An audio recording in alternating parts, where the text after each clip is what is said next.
اور ایک فرض عبادت ہے، تو اسی طرح نماز کے دوران بھی کچھ فرائض، کچھ واجبات نماز میں شامل ہوتے ہیں۔ اسی طرح نماز سے پہلے کچھ شرائط ضروری ہوتی ہیں جن کا خیال رکھنا اس طرح ضروری ہے کہ اگر ان کا خیال نہ رکھا جائے تو نماز ہی صحیح طریقے پر ادا نہیں کی جا سکتی ہے۔ ٹھیک ہے، یہی وجہ ہے کہ نماز کے فرائض، واجبات اور جو شرائط وغیرہ ہیں ان کی معلومات ہونا ہمارے لیے ضروری ہے تاکہ صحیح طور پر ہم ادائیگی کر سکیں۔ صحیح، کیونکہ اگر فرائض میں کمی ہوگی یا شرائط صحیح طور پر ہم اس کا خیال نہیں رکھیں گے تو نماز ادا ہی نہیں ہوگی، اور اگر واجبات میں کمی ہوگی تو یا تو سجدہ سہو لازم ہو جائے گا، اور اگر سجدہ سہو ادا نہ کیا تو پھر یہ نماز واجب الاعادہ ہو جاتی ہے۔ صحیح، یہی وجہ ہے کہ ان تمام چیزوں کا خیال رکھنا ضروری ہے، اور ان کے بارے میں معلومات بھی ہونی چاہیے کہ کیا باتیں فرائض کی حیثیت رکھتی ہیں، کیا شرائط ہیں، تو یہ تمام معلومات ہمارے لیے ہونا ضروری ہے۔ یہی وجہ ہے کہ جس طرح ہم دیگر علوم باقاعدہ سیکھتے ہیں اور اس کی انفارمیشن حاصل کرتے ہیں، اسی طرح نماز کے بارے میں بھی باقاعدہ ہمیں اس کا علم حاصل کرنا چاہیے، بلکہ ان سے کہیں بڑھ کر علم حاصل کرنا چاہیے، کیونکہ نبی کریم صلی اللہ علیہ وآلہ وسلم نے باقاعدہ طور پر بہت وضاحت کے ساتھ، خود قرآن کریم نے بہت وضاحت کے ساتھ نماز کی فرضیت کا بیان فرمایا، اور سرکار علیہ الصلوۃ والسلام نے تاکید ارشاد فرماتے ہوئے کئی احادیث بیان فرمائی، جن میں سے ایک یہ بھی ہے کہ سرکار علیہ الصلوۃ والسلام نے فرمایا کہ نماز دین کا ستون ہے، اگر کسی نے اس کو قائم کیا تو اس نے دین کو قائم کر دیا، اور اگر کسی نے اس کو چھوڑ دیا تو گویا کہ اس نے دین کی عمارت کو منہدم کر دیا۔ اللہ تو اس لیے ہمیں نماز کے بارے میں ایک تو انفارمیشن ہونی چاہیے، فرائض کیا ہیں، شرائط کیا ہیں، اور صحیح طور پر ادائیگی کرنی چاہیے۔ تشہد بھی نماز کے لیے اسی طرح ضروری ہے، اور تشہد کا جو لغوی معنی ہے وہ ہے گواہی طلب کرنا، اور نماز میں التحیات سے لے کر اشہد ان لا الہ الا اللہ و اشہد ان محمدن عبدہ و رسولہ تک پڑھنا، یہ تشہد کہلاتا ہے۔ اچھا، اس میں سے ایک لفظ بھی کم ہوگا تو ترک واجب کہلائے گا، اور نماز میں سجدہ سہو واجب ہو جائے گا۔ اچھا، اب کن مقامات پر اس کی کیا حیثیت ہے، کیونکہ دو قاعدے ہوتے ہیں، قاعدہ اولیٰ ہے، قاعدہ اخیرہ ہے، تو قاعدہ اولیٰ میں بیٹھنا بھی واجب ہے، یعنی تشہد کی مقدار بیٹھنا واجب ہے، اور اس میں تشہد پڑھنا بھی واجب ہے۔ اور اسی طرح اگر آخری قاعدے کے حوالے سے بات کریں تو آخری قاعدے میں تشہد کی مقدار بیٹھنا یہ فرض ہے، اور اس میں تشہد کا پڑھنا واجب ہے۔ صحیح، پہلے قاعدے میں یعنی قاعدہ اولیٰ میں تشہد کے اوپر کسی چیز کا اضافہ نہ کرنا بھی واجب ہے، یعنی صرف تشہد پڑھیں گے اور اس کے بعد ہم تیسری رکعت کے لیے فوراً کھڑے ہو یعنی جائیں گے، درود اور جو ہم دعا ساتھ میں ملاتے ہیں وہ نہ وہ ملائیں۔ پہلے قاعدے میں نہیں پڑھی ملائیں جائے گی، ٹھیک، بشرط یہ کہ نماز فرض ہو یا واجب ہو ٹھیک ہے، یا سنت موقدہ ہو۔ اچھا، اور آخری قاعدے کی ان تینوں نمازوں میں حیثیت یہ ہے کہ آخری قاعدے میں چونکہ تشہد پڑھنا واجب ہے، لہٰذا تشہد پڑھنے کے بعد درود پاک بھی پڑھا جائے گا جو کہ سنت ہے، اور اسی طرح دعائے ماثورہ وغیرہ بھی پڑھی جائے گی۔ ٹھیک ہے، اور اس کے علاوہ تشہد کا چونکہ یہ عرض کیا میں نے کہ ایک جہت سے ہم دیکھتے ہیں کہ یہ فرض کی حیثیت رکھتا ہے، تشہد پڑھنا تو واجب ہے لیکن قاعدے میں بیٹھنا تشہد کی مقدار یہ فرض ہے، لہٰذا ان دونوں ہی باتوں کا خیال رکھنا ضروری ہے۔ پراپر طریقے سے تشہد پڑھا بھی جائے گا اور اس کے ساتھ ساتھ قاعدہ بھی پراپر طریقے سے کیا جائے گا۔ ٹھیک ہے جناب، تشہد کے حوالے سے بات ہوئی ہے، اور ہم نے گزشتہ پروگرام میں بات کی تھی کہ جو آپ انگلیاں اٹھائیں گے تو وہ الا اللہ پہ گرا دینی ہے۔ خواتین بعض پورا ہاتھ اٹھا لیتی ہیں یا مستقل انگلی ہلاتی رہتی ہیں، تو اس کا بھی خیال رکھنا ہے۔ درود شریف کی شرعی حیثیت کے تعلق سے اور ذرا انگلیوں کی حالت کے تعلق سے بھی سمجھا دیجیے گا۔ اعوذ باللہ من الشیطان الرجیم، بسم اللہ الرحمن الرحیم۔ دیکھیں، نبی کریم صلی اللہ علیہ وسلم کی عظمت کا احاطہ کرنا تو تقریباً ناممکن ہے۔ جیسے کہ آپ نے بھی سنا ہوگا، وہ شعر ہے کہ زندگیاں ختم ہوئیں اور قلم ٹوٹ گئے، تیرے اوصاف کا ایک باب بھی پورا نہ ہوا۔ پورا نہ ہوا، بلا شبہ قرآن پاک کی تنزیل جو تھی وہ اس کا مقصد تھا دین کی رہنمائی کرنا اور دین کے اصول اور ضوابط بیان فرمانا، لیکن قرآن پاک میں اللہ تبارک و تعالی نے جہاں شریعت بیان فرمائی ہے وہیں نبی کریم علیہ الصلوۃ والسلام کی عظمت اور کمالات بھی بیان فرمائے، صحیح، جس سے معلوم ہوتا ہے کہ نبی کریم علیہ الصلوۃ والسلام کی تعظیم کرنا، ان کی سے محبت رکھنا اور ان کی عظمت اور احترام کا لحاظ رکھنا یہ بھی دین کا ہی حصہ ہے۔ صحیح، جیسا کہ سورہ احزاب کی آیت نمبر 56 میں اللہ تعالیٰ نے ارشاد فرمایا ان اللہ و ملائکتہ یصلون علی النبی بے شک یا ایھا الذین آمنوا صلوا علیہ وسلموا تسلیما، سبحان کہ اللہ بے شک اللہ تعالیٰ اور اس کے فرشتے نبی کریم صلی اللہ علیہ وسلم پر درود و سلام بھیجتے ہیں، درود بھیجتے ہیں، لہٰذا اے ایمان والوں تم بھی اللہ تعالیٰ نبی کریم علیہ الصلوۃ والسلام پر درود اور سلام بھیجو۔ صحیح دیکھیے صلات کا ایک معنی دعا بھی ہے، جب اس کی نسبت اللہ تعالیٰ کی جانب کی جاتی ہے تو اس سے مراد ہوتی ہے رحمت بھیجنا، لیکن جب اس لفظ کی نسبت مخلوق کی جانب کی جاتی ہے جیسا کہ اس آیت مبارکہ میں ملائکہ اور بندوں کی طرف کی، اس سے مراد ہوتا ہے رحمت کی دعا کرنا، اچھا لہٰذا ہمیں جو حکم دیا گیا ہے وہ رحمت کی دعا کرنے کا حکم ارشاد فرمایا گیا ہے۔ آیت مبارکہ کے اگلے حصے میں اللہ تعالیٰ نے فرمایا صلو علیہ وسلم تسلیما، یعنی حکم ارشاد فرمایا، لہٰذا علماء کرام بیان فرماتے ہیں کہ نبی کریم صلی اللہ علیہ وسلم کی ذات مبارکہ پر درود و سلام ایک مرتبہ زندگی میں کم از کم بھیجنا واجب ہے، فرض ہے، اور ایک مجلس میں اگر حضور علیہ الصلوۃ والسلام کا ذکر ہو، آپ خود کریں یا سنیں، تو اس پر کم از کم ایک مرتبہ درود پاک پڑھنا واجب ہے۔ صحیح اس کے علاوہ جب ذکر ہو نبی کریم علیہ الصلوۃ والسلام کا، ہر مرتبہ درود پاک پڑھنا مستحب ہے۔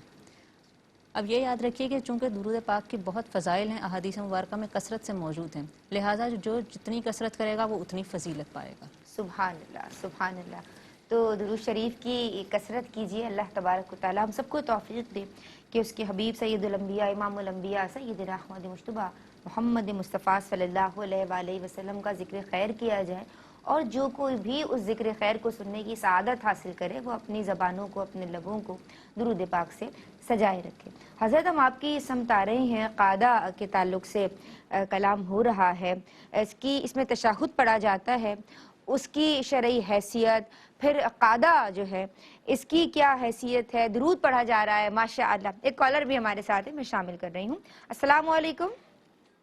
السلام علیکم۔ وعلیکم السلام ورحمۃ اللہ۔ جی میری بہن کیا نام ہے اور کیا سوال ہے؟ خوش آمدید، سوال کیجیے۔ اچھا، میرا نام کومل ہے۔ جی کومل، خوش آمدید، سوال کیجیے۔ جی کومل سوال کیجیے، آپ آن ایئر ہیں۔ اچھا، میرا سوال یہ ہے کہ جی ہیلو، آواز آ رہی ہے؟ بالکل آ رہی ہے، سوچیے نہیں، سوال کر لیجیے، آپ بولتی رہیے۔ تو میرا سوال یہ ہے کہ جی 2 سال سے سوال میرا عدت کے حوالے سے ہے۔ جی جی جی جی کیجیے، آپ کی آواز آ رہی ہے، آپ کہ بات 2 سال کیجیے۔ سے یعنی کہ میاں بیوی ساتھ نہیں رہ رہے ہیں۔ اچھا، 2 سال سے ساتھ نہیں رہ رہے، ٹھیک ہے۔ کسی وجہ سے ان کے درمیان میں طلاق ہو گئی ہے۔ اچھا میں نے پوچھا تھا کہ اس بیس پہ عورت پہ عدت ہوگی کہ نہیں۔ ٹھیک ہے، ایک اور کالر۔ السلام علیکم، بہت شکریہ کومل آپ کا۔ وعلیکم السلام۔ جی میری پیاری بہن کیا نام ہے اور کیا سوال ہے؟ خوش آمدید۔ مسلم جہلم سے۔ ماشاء اللہ، جہلم سے ہماری بہن نے ہمیں جوائن کیا ہے، کیا سوال لے کر آئی ہیں؟ میرا سوال یہ ہے کہ جی وضو اور میک اپ کر کے نماز پڑھ سکتی ہیں؟ اچھا ٹھیک ہے جی، ایک بریک لے رہے ہیں جناب، بہت شکریہ آپ نے جہلم سے ہمیں کال کی، ہمارے ساتھ رہیے، اپنے لبوں کو درود پاک سے تر رکھیے۔ اللہم صلی علی سیدنا و مولانا محمد النبی الامی و بارک وسلم وصلی علیہ۔ السلام علیکم ورحمۃ اللہ۔ جناب دین اور خواتین میں ایک کالر شامل کر رہی ہیں۔ السلام علیکم۔ ہیلو، السلام علیکم۔ وعلیکم السلام۔ ہماری ریگولر کالر حمیرہ ملتان سے، کیسی ہیں میری بہن؟ الحمدللہ، آپ کیسی ہیں؟ الحمدللہ علی کل حال۔ کیا سوالات لے کے آئی ہیں؟ میرا 3 سوال ہے۔ پہلا سوال یہ ہے کہ کسی کو شک ہوا واجب چھوٹا ہے تو سجدہ صاحب کیا، مگر پھر بعد میں یاد آیا کہ واجب چھوٹا ہی نہیں تھا، تو ایسی نماز کا کیا حکم ہوگا؟ سجدہ صاحب ادا کر لیا؟ ہاں جی، وہ ادا کر لیا، اچھا بعد ٹھیک، میں یاد آیا۔ اور بعد دوسرا میں سوال یہ صحیح ہے، ہے۔ دوسرا سوال یہ ہے کہ کئی لوگوں کے ساتھ ایسا مسئلہ ہوتا ہے کہ اتحیات یہ جو ہے نا جس کا ترجمہ نہیں نہ آتا تو وہ نا سلام والا حصہ نا آگے پیچھے جاتے ہیں، السلام علیکم ایھا النبی و رحمۃ اللہ وبرکاتہ بعد میں پڑھتے ہیں اور السلام علینا پہلے پڑھ لیتے ہیں، تو کہ ایسے کرنے سے کیا نماز ہو جاتی ہے؟ ٹھیک ہے جی۔ اور میں آس پاس کسی نے اتحیات جس میں پوری اس میں کوئی غلطی کی، مسٹیکس ہو گئی ہیں، ایسا چھوٹ گیا تو بعد میں دوبارہ شروع سے پڑھ لی جائے تو کیا اس طرح سے کرنے سے کیا نماز ہو جاتی ہے یا سجدہ صاحب کرنا پڑے گا؟ ٹھیک ہے جی، بہت شکریہ آپ نے ہمیں السلام کال علیکم کی۔ ورحمۃ اللہ وبرکاتہ۔ وعلیکم السلام ورحمۃ اللہ وبرکاتہ۔ ایک اور کالر۔ السلام علیکم۔ وعلیکم السلام. جی میری بہن کیا نام ہے اور کیا سوال ہے آپ کا؟ میرا نام غلام فاطمہ ہے. غلام فاطمہ، خوش آمدید کہتے ہیں. کیا سوال کرنا چاہتی ہیں بہن؟ میرا سوال یہ ہے کہ میں جب وضو کرتی ہوں نا بیٹی جی تو میرے کپڑے بھیگ جاتے ہیں. میری بیماری کی وجہ سے مجھے درد ہے. اوہو، اس کا اچھا. کیا حکم ہوگا؟ اور دوسرا تو ٹانگوں کے اوپر رکھ کر قرآن مجید پڑھتی ہوں، اس کا کیا حکم ہوگا؟ ٹانگوں پہ رکھ کے، ٹھیک ہے. جی. اور کچھ پوچھنا ہے؟ اچھا ٹھیک ہے جی، بہت شکریہ آپ نے ہمیں کال کی. مفتی صاحب، درود شریف کی شرعی حیثیت کے تعلق سے تشہد پڑھا جاتا ہے، قاعدہ اولیٰ اور اخیرہ کے تعلق سے رہنمائی فرمائیے. بسم اللہ الرحمن الرحیم. اس پر ہماری بہنوں نے بالتفصیل گفتگو فرمائی ہے کہ قاعدہ اولیٰ جو ہے یہ واجب ہے اور قاعدہ اخیرہ یعنی یہ فرض ہے. ان دو مقامات پر بیٹھنا، پہلا اگر قاعدہ ہو تو وہ فرض ہو، واجب ہوتا ہے، اور اگر آخری قاعدہ ہو، آخری مرتبہ بیٹھا جائے نماز کے اندر تو یہ فرض کہلاتا ہے. اور ان دونوں قاعدوں کے اندر ہی التحیات کا پڑھنا واجب ہے، اور التحیات کا ایک ایک لفظ پڑھنا یہ واجب ہے. اگر کسی نے جان بوجھ کر بھی کوئی ایک لفظ حذف کر دیا، یا مثال کے طور پر بعض اوقات ایسا ہوتا ہے کہ نماز کی ادائیگی کے دوران جب التحیات پڑھتے ہیں تو اس میں کچھ الفاظ جو ہے وہ چپ جاتے ہیں یا ان کی آواز اپنی سماعت تک نہیں پہنچ پاتی، تو ایک ایک لفظ کو بالکل وضاحت کے ساتھ پڑھنا اور اتنی آواز سے پڑھنا کہ اپنے کانوں تک نارمل سچویشن کے اندر آواز پہنچ جائے. البتہ اگر شور شرابہ ہو اور اس کی وجہ سے آواز نہیں پہنچ رہی تو پھر وہ ایک الگ بات ہے، لیکن کم از کم اتنی آواز سے پڑھنا کہ اگر نارمل سچویشن ہو تو وہاں پر اپنے کانوں تک آواز پہنچائی. ایک ایک لفظ کا پڑھنا واجب ہے. اور اگر بالفرض کسی نے کوئی ایک لفظ بھی ترک کر دیا یا اس کو بہت آہستہ آواز میں پڑھا کہ اپنے کانوں تک نہ پہنچی تو پھر یہ واجب کا ترک ہوگا. اگر جان بوجھ کر ایسا کیا ہے تو نماز کو ریپیٹ کرنا ہوگا، اور اگر کسی نے غلطی سے ایسا ہو گیا تو پھر اس صورت کے اندر سجدہ سہو لازم ہوگا. اور اس کے بعد جو درود پاک پڑھا جاتا ہے تو یہ درود پاک پڑھنا سنت کریمہ ہے، اور اس کو اگر کوئی جان بوجھ کر ترک کرتا ہے تو نماز البتہ ہو جائے گی، لیکن اس کی عادت بنانا پھر یہ گناہ ہے. لہٰذا اس پر ہمیں توجہ کرنی ہوگی اور نماز کی ادائیگی کے لیے یہ ارکان بھی ادا کرنا لازم ہے. ٹھیک ہے حضرت، بہت شکریہ. میں آپ کی سمت آؤں گی عالمہ صفا فاطمہ. کالر ہمارے ساتھ ہیں جی. السلام علیکم. وعلیکم السلام. کیسے ہیں آپ لوگ؟ شکر اللہ کا. میری پیاری بہن کیا نام ہے اور کیا سوال ہے؟ میں خوش روبینہ آمدید. بات کر رہی ہوں کراچی سے. روبینہ خوش آمدید کہتے ہیں جی. سوال شکریہ، کیجیے. بہت بہت شکریہ. میرا سوال یہ ہے کہ جیسے کہ ہم لوگ مسلم لوگوں میں بخشش کی دعا، مغفرت کی دعا ہم لوگ کرتے ہیں، ٹھیک ہے. اب اگر غیر مسلم ہمارے ہمسائے رہ چکے ہیں، بہت اچھے تعلقات ہیں، تو ہم ان کے لیے کیا کرنا چاہیے تاکہ ان کے لیے بھی کوئی وسیلہ بنے؟ ٹھیک ہے جی، بہت شکریہ آپ نے ہمیں کال کی. اچھا مجھے یہ بتائیے عالمہ صفا فاطمہ کہ دعائے معصورہ کے تعلق سے گزشتہ پروگرام میں بھی آپ نے کلام کیا تھا. دعا جو پڑھی جاتی ہے رب جعلنی مقیم الصلاۃ، یہ پڑھی جائے یا اس کی جگہ کوئی دوسری دعا پڑھی جا سکتی ہے؟ جی دیکھیں، درود پاک پڑھنا جیسا کہ ابھی بیان ہوا کہ سنت مبارکہ ہے، سنت مؤکدہ ہے، اور اسی طرح جو دعائے معصورہ ہے وہ پڑھنا بھی سنت ہے، اور یہ آخری قاعدے کے لحاظ سے ہے. اور اگر آپ نفل کی بات کریں تو نفل میں چونکہ جو پہلا قاعدہ ہوتا ہے وہ بھی آخری قاعدے کی مثل ہی ہوتا ہے، لہٰذا اس میں اگر پہلے قاعدے میں آپ نے تشہد پڑھا تو اس کے بعد بھی یہی پروسیس ہوگا، جیسے آپ درود پاک بھی پڑھیں گے اور اس کے بعد دعائے معصورہ بھی ملا سکتے ہیں. اچھا، پھر اس کے بعد یہ جو آپ نے کوشچن کیا کہ دعائے معصورہ جو پڑھی جائے گی یعنی جو قرآن اور حدیث سے متعلق دعائیں ہوں وہ پڑھی جا سکتی ہیں. رب اجعلنی مقیم الصلاۃ یہ ایک معروف دعا ہے جو ہم اس مقام پر پڑھتے ہیں، اور اگر اس کے آلٹرنیٹ پر کوئی اور دعا پڑھنا چاہتے ہیں تو بالکل پڑھ سکتے ہیں، جیسے ربنا آتنا پڑھتے ہیں لیکن اس سے قبل اللہم لگا دیجئے، یعنی اللہم ربنا آتنا فی الدنیا، اس طرح کر کے یہ پوری دعا مکمل پڑھ سکتے ہیں. اس سے علاوہ بھی کچھ دعائیں منقول ہیں جو پڑھی جاتی ہیں تو ان کو پڑھنے میں بھی کوئی حرج نہیں ہے. اور اس کے ساتھ ساتھ یہ بھی یہاں پر عرض کر دوں کہ بعض اوقات خواتین یہ سوال کرتی ہیں کہ ایک سے زائد دعا پڑھی جا سکتی ہیں اس مقام پر، یعنی ایک ہم نے رب اجعلنی بھی پڑھ لی اور اس کے ساتھ ایک اور دعا بھی ساتھ میں ملا لی، تو کیا یہ ہو سکتا ہے؟ تو بالکل، اگر ایک سے زائد دعائیں آپ پڑھنا چاہیں دعائے معصورہ تو وہ بھی اس مقام پر پڑھی جا سکتی ہیں. ایک سے زائد بھی پڑھی جا سکتی ہیں اور اس کے علاوہ بھی پڑھی جا سکتی ہیں. اچھا، درود ابراہیمی کے حوالے سے بات کرتے ہیں. اس کے علاوہ کیا کوئی اور درود پڑھا جا سکتا ہے؟ دیکھیے، قاعدہ اخیرہ میں التحیات کے بعد درود پاک پڑھنا جیسا کہ بیان کیا وہ سنت ہے، اور یہاں پر جو درود پاک پڑھنے کا حکم بیان فرمایا ہے وہ مطلق بیان فرمایا ہے، لہٰذا کوئی سا بھی درود پاک پڑھیں سنت ادا ہو جائے گی۔ اچھا، لیکن درود ابراہیمی پڑھنا افضل ہے، کیونکہ جب نبی کریم صلی اللہ علیہ وسلم سے سوال کیا گیا کہ کون سا درود پاک افضل ہے تو نبی کریم صلی اللہ علیہ وسلم نے درود ابراہیمی بیان فرمایا۔ اچھا، اس کے علاوہ ایک اور مقام پر بیان فرمایا کہ حضور علیہ الصلوۃ والسلام سے صحابہ کرام نے عرض کی کہ آپ نے ہمیں نماز میں سلام بھیجنے کا طریقہ تو بتا دیا لیکن درود پاک پڑھنے کا طریقہ بیان نہیں فرمایا، تو نبی کریم علیہ الصلوۃ والسلام نے نماز میں درود ابراہیمی پڑھنے کا بیان فرمایا۔ اس سے معلوم ہوتا ہے کہ فضیلت کے اعتبار سے دیکھا جائے تو درود ابراہیمی پڑھنا افضل ہے، لیکن اس کے علاوہ اگر کوئی درود پاک اور پڑھیں تو بہرحال نماز ہو جائے گی۔ اگر کسی شخص نے کوئی اور درود پاک پڑھنا سٹارٹ کر دیا تو ایسا نہیں ہے کہ وہ اسے روک کے دوبارہ درود ابراہیمی سٹارٹ کرے، اس کی حاجت نہیں ہے، بلکہ جو بھی درود پاک پڑھیں گے نماز اس سے ادا ہو جائے گی۔ اچھا، درود کوئی سا بھی پڑھا جا سکتا ہے۔ حضرت درود پاک کے حوالے سے بات ہوئی، درود ابراہیمی اور دعا کے تعلق سے بات ہوئی۔ اللہم، میری بہن نے کہا کہ اس کا اضافہ کیا جائے، یہ کیوں ایسا کہا گیا ہے؟ دیکھیں اللہ تبارک و تعالیٰ سے جب ہم التجا کرتے ہیں تو ایک تو براہ راست اس طریقے سے اگر ہم کہتے ہیں رب اجعلنی مقیم الصلاۃ، تو یہ بھی اللہ تبارک و تعالیٰ کو پکارنے کا ایک انداز ہے، لیکن دعا کے آداب میں یہ منقول ہوتا ہے کہ جب بھی اللہ تبارک و تعالیٰ کو پکاریں تو اللہم کا لفظ یہ اضافہ کر لیں، اس کا مطلب ہوتا ہے اے میرے رب۔ اس میں اس انداز سے جب ہم اللہ تبارک و تعالیٰ کو پکارتے ہیں تو اس میں عاجزی، انکساری کا اظہار کامل درجے پر ہوتا ہے۔ پھر اللہ تبارک و تعالیٰ کے ذاتی نام کے ذریعے اس کو پکارا جاتا ہے، تو اللہ تبارک و تعالیٰ کی طرف سے جو رحمتوں کے نزول ہے اس کی امید زیادہ قوی ہو جایا کرتی ہے۔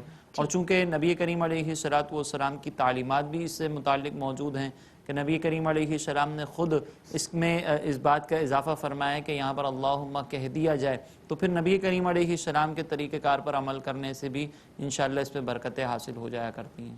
ٹھیک ہے حضرت، بہت شکریہ، ماشاءاللہ۔ کالر ہمارے ساتھ ہیں جی، السلام علیکم۔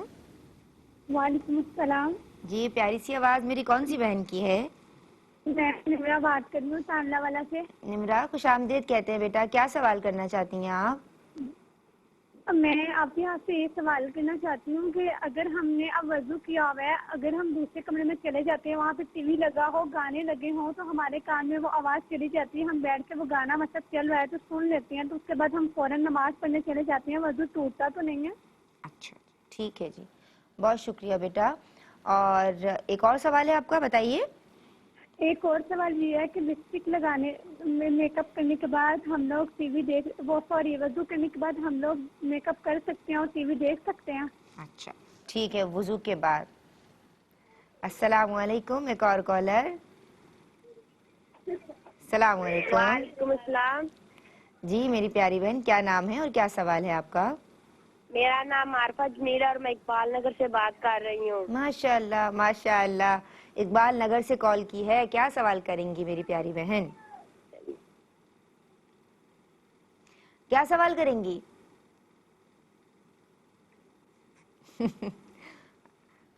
جی بچے بھی ماشاءاللہ، آپ کوشش کیا کیجئے کسی الگ سے کمرے میں جا کے نا، کوئی ڈرائنگ روم یا کوئی ڈائننگ روم، وہاں جا کے، تاکہ ذرا سیپریشن ہو اور پھر بچوں کو ذرا دور کر کے پھر بات کریں، ٹھیک ہے؟ اچھا جی، السلام علیکم، ایک اور کالر ہے؟ اچھا جی، میں آپ کی سمجھاؤں گی عالمہ صفا فاطمہ، ہم بات کر رہے ہیں قاعدہ کے تعلق سے۔ کوئی اماں تھی، ان کو سوال بھی کرنا تھا لیکن وہ بچوں کو چپ کرانے چلے گئیں، کوئی مسئلہ نہیں، ہم بھی مائیں سارے معاملات سمجھتے ہیں۔ وطر میں دعائے قنوت کی اہمیت اور اس کی شرعی حیثیت۔ دیکھیں، پہلی بات تو یہ کہ وطر از خود واجب ہیں اور اس کی ادائیگی کرنا لازم ہے۔ نبی کریم صلی اللہ علیہ وآلہ وسلم نے تاکیداً اس کی ادائیگی کا حکم ارشاد فرمایا اور فرمایا تم وطر پڑھا کرو، جو وطر نہ پڑھے وہ ہم میں سے نہیں، یہ 3 مرتبہ سرکار نے ارشاد فرمایا، لہٰذا وطر کی ادائیگی واجب ہے۔ پھر وطر کی جب ہم ادائیگی کریں گے تو تینوں رکعت میں، یعنی پہلی، دوسری اور تیسری، تینوں رکعت میں سورہ فاتحہ کے بعد سورت ملانا بھی واجب ہے۔ اچھا، اس کے بعد جب ہم سورہ فاتحہ کے بعد تیسری رکعت میں سورہ فاتحہ ادا کی اور اس کے بعد آپ نے سورت بھی ملا لی. اس کے بعد آپ جس طرح تکبیر کے لیے اپنے ہاتھوں کو اٹھاتے ہیں تکبیر تحریمہ کے لیے اس طرح ہاتھوں کو اٹھانا بھی واجب ہے. اور اس کے بعد دعائے قنوت پڑھی جائے گی. یہ دعائے قنوت پڑھنا بھی واجب ہے. اچھا, یعنی وطر میں دعائے قنوت پڑھنا واجب ہے. اور احناف کے نزدیک صرف وطر میں ہی دعائے قنوت پڑھنا واجب ہے. البتہ اس کو آہستہ آواز سے پڑھا جائے تو اس کو سنت مبارکہ قرار دیا گیا ہے. خواتین کے لیے تو ویسے ہی تمام نمازوں میں آہستہ پڑھنا ہی بہتر ہے. یعنی اتنی آواز سے, جیسا کہ ابھی بیان ہوا کہ کم از کم اتنی آواز ہو کہ آپ کے کان تک پہنچ جائے, بس اتنا ہی کافی ہے. تو جب باقی تمام نمازوں میں خیال رکھیں گے تو جس طرح خواتین کے لیے آہستہ آواز میں دعائے قنوت پڑھنا آہستہ آواز میں پڑھنا سنت ہے, اسی طرح تمام افراد کے لیے, مرد حضرات کے لیے بھی دعائے قنوت آہستہ آواز میں پڑھنا سنت مبارکہ ہے. البتہ جہاں تک اس کی شرعی حیثیت کی بات ہے کہ فی نفسی ہی اس کا حکم کیا ہے, تو دعائے قنوت کا وطر میں پڑھنا واجب ہے. بہت سارے لوگوں کو یاد نہیں ہوتی ہے تو وہ والا معاملہ میں آپ کی سمجھ لے کے آؤں گی. ایک بریک لے رہی ہیں جناب, درود پڑھتے رہیے, ابھی لوٹتے ہیں. اللہ بسم اللہ الرحمن الرحیم. السلام علیکم ورحمۃ اللہ. جناب نماز کے فرائض کے تعلق سے کلام ہو رہا ہے اور آج ہم بات کر رہے ہیں نماز کے چھٹے فرض یعنی قاعدہ کے تعلق سے. قاعدہ اولا, قاعدہ اخیرہ کے تعلق سے بات ہوئی. آپ کے سوالات بھی میں وقتاً فوقتاً کالز کی شکل میں آ رہے ہیں اور ہم شامل کر رہے ہیں. عالمات ہمارے ساتھ موجود ہیں اور عالمہ صفا فاطمہ, عالمہ صدف رئیس موجود ہیں. صفا فاطمہ نے بریک سے قبل ہمیں بتایا کہ نماز جو عشاء کی نماز میں کے بعد جو وطر پڑھے جاتے ہیں اس میں دعائے قنوت پڑھی جاتی ہے, اس کی کیا شرعی حیثیت ہے, اور اس میں جو خواتین جب دعائے قنوت پڑھیں گی, مردوں کے لیے بھی یہی حکم ہے, تو وہ ہلکی آواز میں پڑھیں گے, یعنی جتنی آواز ان کے کانوں تک پہنچ سکے. اب میں سوال اگلا لے کے جا رہی ہوں عالمہ صدف کے پاس کہ دعائے قنوت جن کو یاد نہیں وہ کیا کریں؟ کوئی اور دعا پڑھ سکتے ہیں؟ ویسے تو یاد کر لیجئے تو بہتر ہے, اور اگر کوئی اور دعا پڑھ سکتے ہیں تو اس کا حکم شرع کیا ہے؟ اس کال کے بعد. السلام علیکم. وعلیکم السلام. میرے سب سے دو سوال کرنے. جی بالکل. اگر ہم لوگ صبح نماز نہیں پڑھ سکے, سردی کی وجہ سے ہماری لیٹ ہو جائے نماز, تو ہم لوگ کیا کریں, اس ٹائم ادا کر سکتے ہیں؟ کب تک؟ ایک سوال میرا یہ ہے. اور دوسرا سوال میرا یہ ہے کہ جو شخص کسی کا بہت برا کرا, بہت زیادہ, اور وہ یہ بھی کہے کہ میرے سب کو تمہارے ساتھ اتنا برا کیا, تو ایسے لوگوں کا کیا انجام ہوگا؟ اللہ ہدایت دے جناب. سب کو کوشش کی جائے گی کہ آپ کے سوالات پروگرام میں شامل کیے جائیں. عالمہ صدف مجھے میرے سوال کا جواب دیجیے. دیکھیے دعائے قنوت سے مراد یہ ہے کہ وہ دعا جو قرآن اور حدیث سے ثابت ہو, ان میں سے کوئی بھی دعا وطر میں دعائے قنوت کی جگہ اگر پڑھی جائے تو پڑھ سکتے ہیں. اچھا, کوئی بھی لیکن عمومی طور پر بالخصوص وہ والی دعائیں جو آپ علماء اکثر بیان فرماتے ہیں, ربنا آتنا فی الدنیا, وہ آیت مبارکہ, یا ربنا اغفر لی, یہ پڑھیں. اگر دعائے قنوت نہ آتی ہو یا دعائے قنوت صحیح طور پر نہ ادا کر سکتے ہو, تلفظ کا کوئی پرابلم ہو, لیکن بہتر یہ ہے کہ اسے سیکھا جائے, کیونکہ عمومی طور پہ اسی کو پڑھا جاتا ہے اور یہ ایک جامع معنی دعا ہے. اس میں ایک اگر اس کے ترجمے پہ آپ غور کریں تو آپ کو معلوم ہوگا کہ ایک کمپلیٹ دعا ہے, اس میں ہر چیز کے اعتبار سے دعا کی گئی ہے. لہٰذا بہتر اور افضل تو یہی ہے کہ یہ دعا کی پڑھی جائے, کیونکہ اس میں ایک مکمل دعا ہے. لیکن اگر کوئی شخص ایسا ہے جو اس دعا کو پڑھنے پر قادر نہیں ہے, یا اسے یاد نہیں ہے, یا اس کی تجوید کا پرابلم ہے, تو اسے چاہیے کہ وہ یاد کرے, اور مین وائل جب تک یہ یاد نہیں ہوتی یا اس کی تجوید درست نہیں ہوتی وہ دعائیں پڑھ سکتا ہے, جیسے کہ ربنا آتنا فی الدنیا اور وہ ربنا اغفر لی. اگر وہ بھی نہ پڑھ سکے تو پھر ربنا اغفر لی 3 مرتبہ. اچھا, یہ دونوں پڑھی جا سکتی ہیں.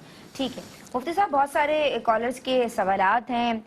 کومل نے پوچھا میری بہن نے کہ 2 سال سے ان دونوں میاں بیوی کے درمیان جو ہے وہ سیپریشن ہو گئی ہے, علیحدگی ہو گئی ہے, طلاق ہو گئی ہے, عدت کا کیا حکم ہوگا؟ بسم اللہ الرحمن الرحیم. اگر دیکھیں طلاق ابھی ہوئی ہے اور سیپریشن پہلے سے تھی, مطلب جدا جدا دور دور تھے, تو اس صورت میں جیسے ہی طلاق ہوگی, اگر اس سے پہلے خلوت صحیحہ ہو چکی ہوگی تو اس صورت میں عدت لازم ہوگی. خلوت صحیحہ کا مطلب یہ ہوتا ہے کہ مرد اور عورت کے درمیان ایسی تنہائی کہ آپس میں یہ ازدواجی تعلق قائم کر سکیں اور اس کے سلسلے میں کوئی رکاوٹ نہ ہو.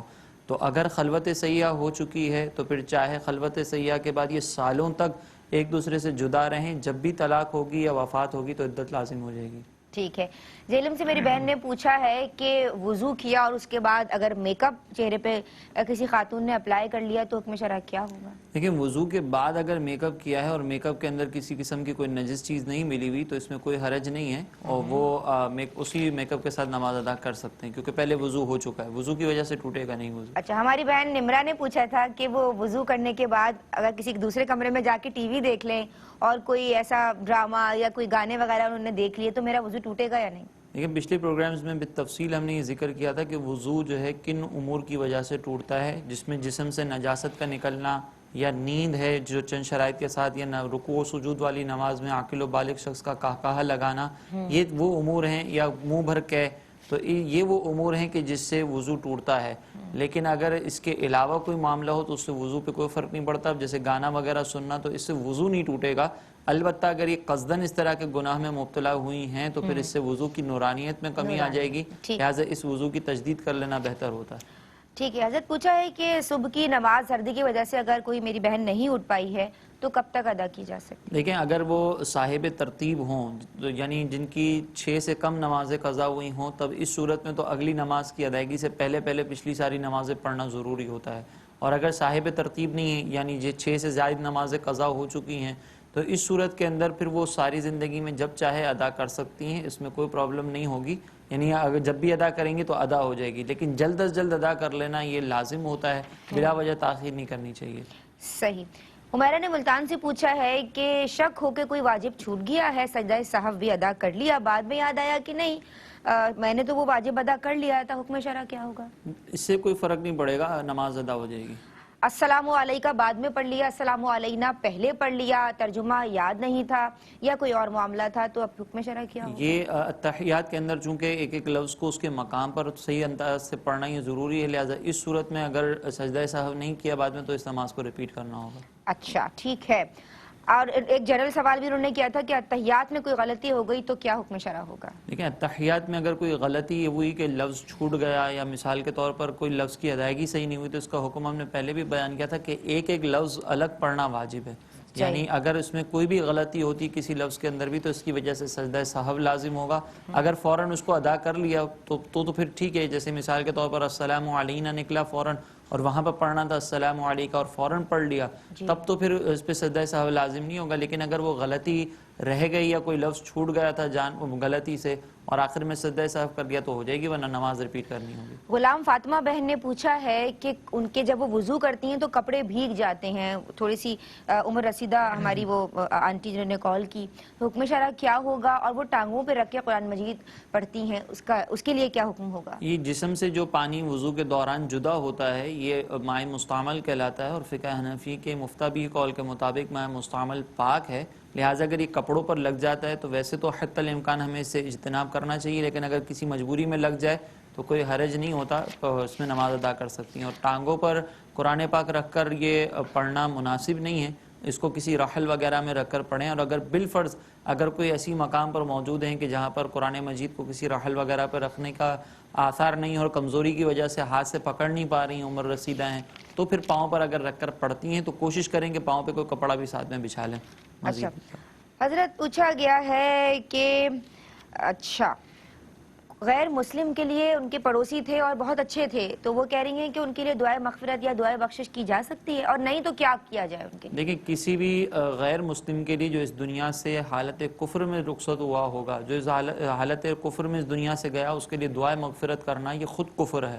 اب ان کے لیے یہی ہے کہ اب جب وہ اس دنیا سے چلے گئے تو ان کے لیے دعائے مغفرت تو نہیں ہو سکتی، اور نہ ہی کوئی ثواب جاریہ وغیرہ یا ایصال ثواب جو ہوتا ہے وہ ہو سکتا ہے۔ اب وہ چلے گئے تو بس اس پر یہ ہے کہ اپنی آخرت کی فکر کریں، ان کے لیے اب کچھ نہیں ہو سکتا، ان کے پاس جب زندگی میں ٹائم تھا وہ انہوں نے گوا دیا۔ کہہ رہی ہیں وہ اچھے تھے تو اس لیے ان کے ساتھ ان کے تعلقات اچھے تھے، لیکن وہ اچھائی جو ہے ان کی دنیا کی حد تک ہی محدود رہے گی، جس کا ایمان اگر نہ ہو تو پھر وہ چاہے کتنا ہی دنیا میں اعمال اچھے کرتا رہے، آخرت میں اب اس کا کچھ بھی نہیں ہو سکتا، اچھائی کا بدلہ دنیا میں مل گیا۔ اللہ اللہ تمام لوگوں کا، ہم سب کا خاتمہ ایمان بالخیر پہ فرمائے۔ جی آپ بالکل آپ کی سمت آؤں گی۔ یہ عرض کرنا چاہوں گی کہ ان کی اچھائی، اگر انہوں نے آپ کے ساتھ کوئی اچھائی کی ہے اور آپ اس اچھائی کا بدلہ دینا چاہتی ہیں تو اس کی جگہ جیسا کہ مفتی صاحب نے بیان فرمایا کہ دعا تو نہیں ہو سکتی، لیکن ان کے گھر والوں کو نیکی کی دعوت دی جا سکتی ہے، ان کو دین کی طرف مائل کیا جا سکتا ہے، یہ ان کے گھر والوں کے ساتھ ایک بہترین نیکی ہوگی جو اس کا بالکل بدل بن سکتی ہے۔ ایک اور بہن نے پوچھا صفا کہ کوئی شخص ان کے ساتھ برائی کرتا رہتا ہے، اس کا کیا انجام ہوگا، کیا کیا جائے؟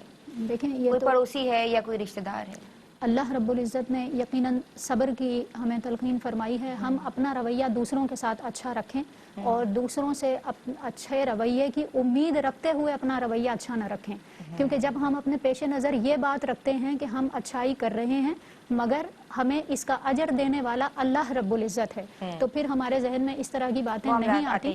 اور اگر بالفرض کوئی کمی کرتا بھی ہے تو پھر ہمارے ذہن میں معاف کرنے کا ہمارے دل میں پھر اس کے لیے گنجائش موجود ہوتی ہے, بشرط یہ کہ دل میں یہ ہو کہ ہم اچھا کر رہے ہیں مگر ہمیں کسی دوسرے سے اس کا بدلہ نہیں چاہیے, اللہ رب العزت ہی اس کا بدلہ دے. اقبال نگر سے میری بہن نے پوچھا تھا, وہ چلے گئی تھی, اور سوال یہ تھا کہ مجھے بتایا گیا میری ٹیم نے کہ عورتیں مختلف کہانیاں سنتی ہیں معجزات کی نا, تو شرعی حکم کیا ہوگا؟ جلدی سے, میرے پاس آخری منٹ ہے. بالکل مناسب نہیں ہے سننا, شرعاً جائز نہیں ہوگا, کیونکہ وہ اپنی طرف سے من گھڑت بہت سارے واقعات ہوتے ہیں, کچھ ایسے اس میں کیونکہ کہیں سے ثابت نہیں ہے. جس نے نہیں سنائی تو یہ ایسا معاملہ ہو جائے گا, ثابت نہیں ہے, من گھڑت ثابت نہیں ہے. بہت شکریہ عالمہ صدف رئیس آپ کا, بہت شکریہ عالمہ صفا فاطمہ آپ کا, ہم شکر گزار ہیں مفتی صاحب آپ کے, ناظرین آپ لوگوں کے, آپ لوگ ہمیں کالز کرتے ہیں. زندگی نے وفا کی تو انشاءاللہ عز و جل کل پھر سے حاضر ہو جائیں گے. ہم سب کو اپنی دعاؤں میں یاد رکھیے گا, اللہ آپ سب کو سلامت رکھے. فی امان اللہ, السلام علیکم ورحمۃ اللہ.